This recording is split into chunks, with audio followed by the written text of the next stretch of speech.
Первые зрители смогли увидеть новый спектакль «Красного факела» задолго до премьеры. Она состоится только в сентябре, но поразить новосибирских любителей театра уже успела. Как классическую пьесу «Дом Бернарды Альбы» представил режиссер-новатор совсем без слов, увидела Екатерина Макаркина.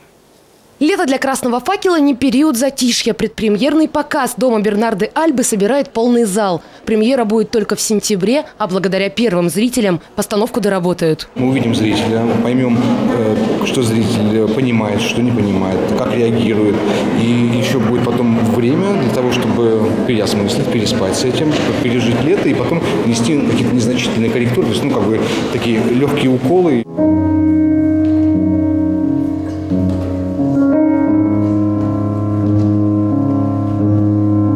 Жанр новой пластической драмы – авторская работа именитого режиссера Сергея Землянского. Историю рассказывают без слов. В арсенале пластика тела, музыка и танец. Да и сам сюжет известной пьесы изменился. Без либретто предупреждают на входе. Что-то понять будет сложно. На сцене «Красного факела» не просто конфликт матери-тирана и закрытых ею в клетку 5 дочерей. Здесь появляется предыстория Бернарды Альбы. Мне не очень было интересно показывать, какая она злая и так далее.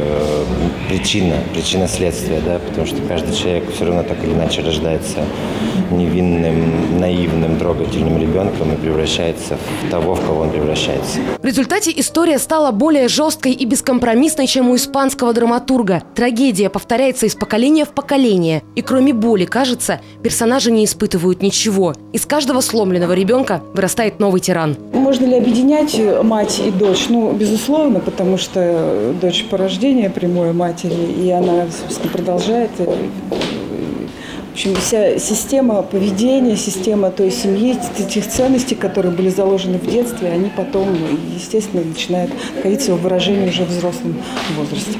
Труппе театра пришлось научиться многому, чтобы рассказать о сильных людях, которые вынуждены быть сильными вопреки любым ужасам. Новосибирскому зрителю еще предстоит разбираться с незнакомым ему языком. Спектакль с первого раза непонятный, даже после финального занавеса придется поломать голову.